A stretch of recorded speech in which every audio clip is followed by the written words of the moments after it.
Hello everyone, welcome to another day in Papa's workshop. Well, it's been over 2 years since I've had this dust collection system for the table saw. And after 2 years of some pretty heavy use, I finally have a break that I needed to be able to take care of. There is a piece of plastic that goes right here that holds a dust cover onto this metal, and that has cracked.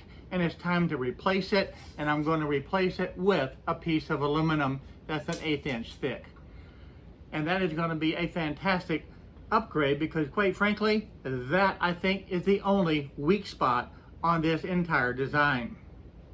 Now, if you look carefully, you can see that crack starts right about here and it runs all the way down past this screw and all the way back over into this area, and it goes underneath this red bar.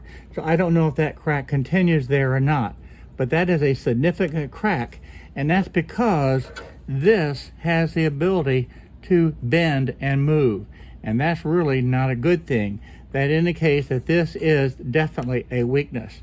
Now, while I have this taken apart, I'm going to clean this really good to make it look brand new again. This is held on with 3 screws on this side, and then there's 3 screws in here that will hold it, and that's very simple. Cut this to size, be able to drill some holes, put it back together. This is going to be a pretty easy fix. All I need to do is start out by loosening this wing nut, and I can remove this. I'll also remove this hose clamp and remove the hose. I'm going to start out by removing this hose clamp and be able to get this hose up and out of the way.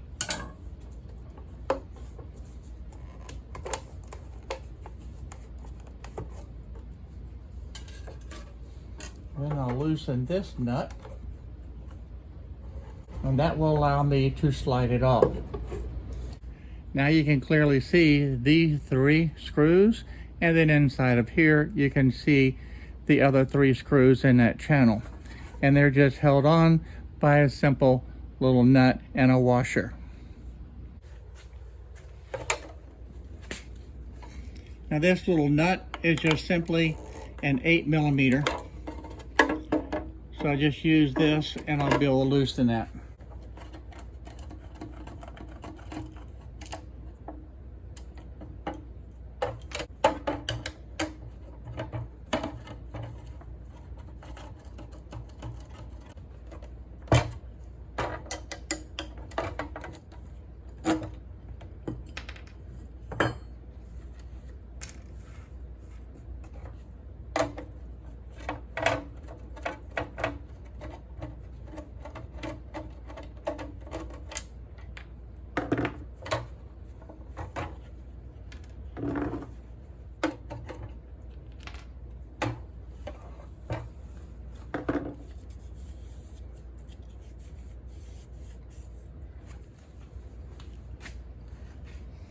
Now with this removed, you can actually see this crack goes almost to the edge.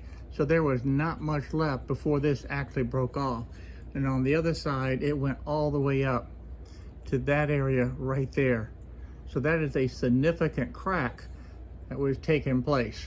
This aluminum bar that I'm going to put on is not going to have the same situation. So this is going to be a much stronger solution. Now this plastic is actually 1 5/8 inch, and the bar that I had picked up at the big box store was 1.5 inches. But I think I can still do just fine, even though this is 1/8 of an inch narrower. First thing I'm going to do is mark this, and then take it over to the miter saw and be able to cut this.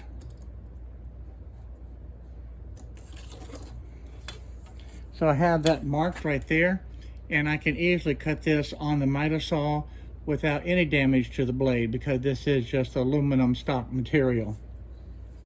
Anytime you're using the power tools with the aluminum, please make sure you're wearing the hearing protection and also the eye protection, because this is throwing off little metal shavings, and you certainly do not want that to go into your eye.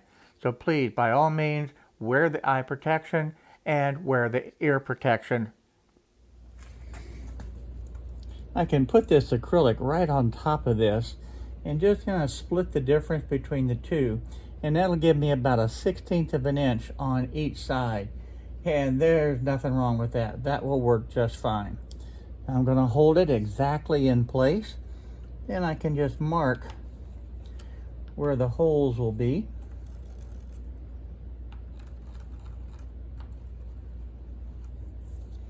And then I'll take a punch. We'll tap the center of these so that the drill bit will not wander, and we'll drill the holes for these 6 different screws that'll go back into this aluminum plate.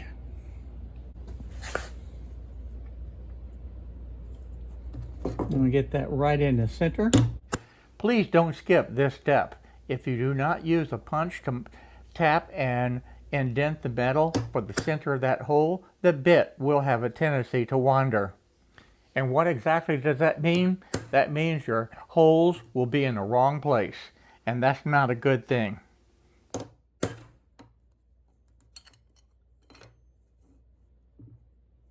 Next thing I want to do is actually choose the drill bit that I need to use to drill the hole. Okay, and looking at the bit, the 13/64 is about the perfect bit for that. 3/16 was just a little bit too loose, so I'm going to be using this bit, which is the 13/64. Okay, you've caught me. I have yet to build the table for my drill press, so I'm just using a little scrap block of wood to be able to drill into. Now for aluminum, with this size bit, you need to be able to run about 2,000 to 2,500 RPM. On this VEVOR drill press, it actually has a very nice little chart that'll give you the appropriate speed. So that's a real handy chart to be able to have. So I turn on the machine, and once the machine is on, then I can adjust the speed. And I'll set the speed, you're at about 2,000. This is 2,010 RPM. And now it's just a simple matter of being able to drill the holes. That little punch makes it where the bit can align perfectly and get the hole in exactly where it needs to be. But you can see as I drill that hole, that bit does not wander at all. And that's a good thing. That's what we want to be able to have. Using this simple technique gives you very accurate placement of those holes. Now the next thing I want to do is turn the laser on, because yes, this drill press does have the laser to be able to help guide the placement of the holes. So right now I have the laser on, and I'm positioning it dead center over that hole, and I want to see just how accurate that is. So I bring the bit down, and that is absolutely perfect. So the laser on this VEVOR drill press is absolutely dead on perfect with being able to have exactly where it needs to be, because I'm literally just putting the crosshairs of the laser directly over that tapped punch mark. So that looks really good.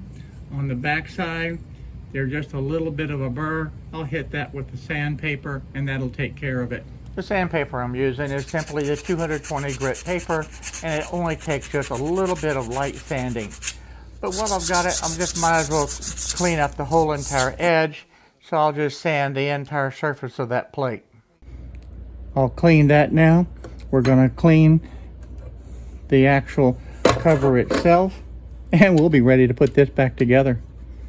All I'm using to be able to clean this is a little bit of Windex, and I can just wipe down each of the different parts, and that will take care of it. It'll look brand new. I'm even wiping down the little shavings and the aluminum dust off of that bar.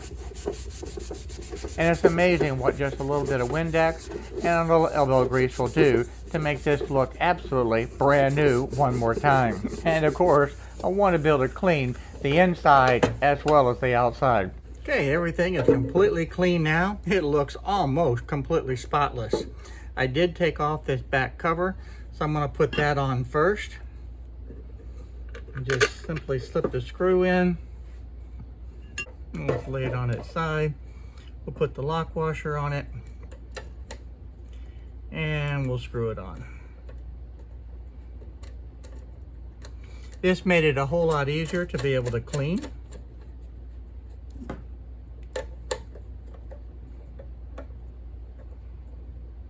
And that is plenty tight. And now I'll add this right there.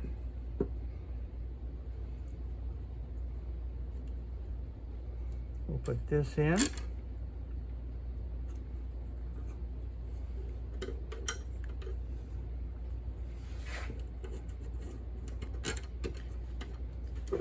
I'll again turn this up on its side. And I'm going to start with the center one. I'll put the washer on it.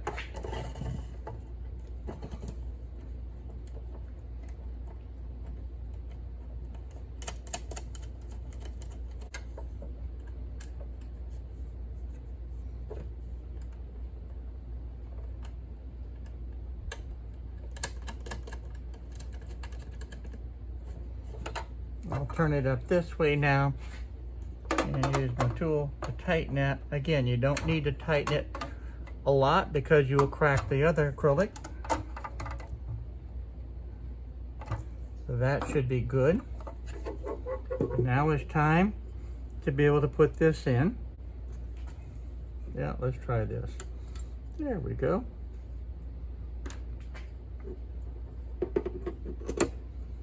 Put that right on there. Again, we'll hold it.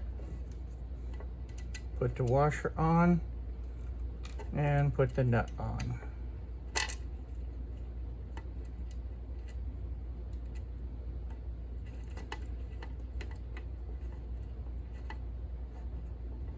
There we go. Just rotate that around. We'll drop this in.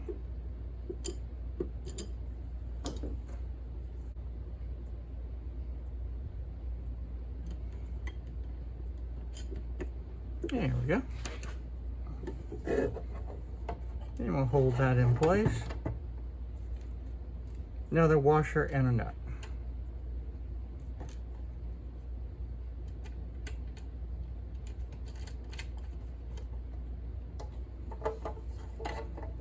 And now for the last one. And that one dropped in nice. And then I'll just take this, tighten it up. Now because there's no acrylic in this area, I can actually tighten this one a little bit tighter and not have to worry about breaking anything.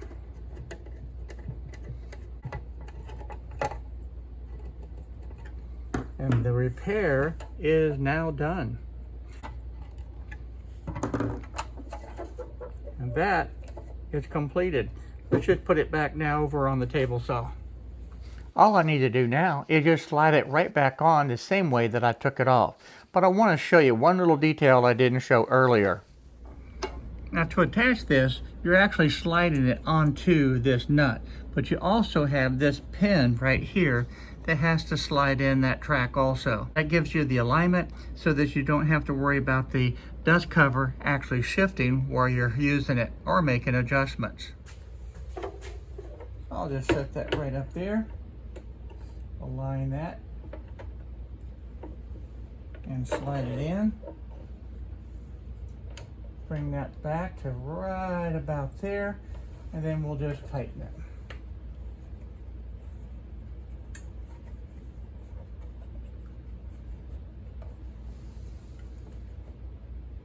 Now I have no more flex.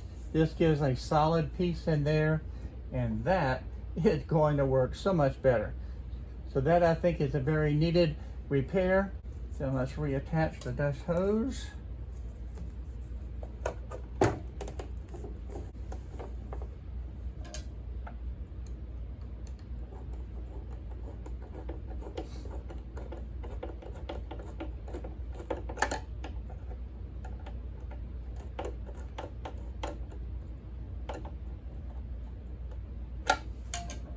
There we go. Okay, if you look at this now, you can see the aluminum place in here in place of that acrylic.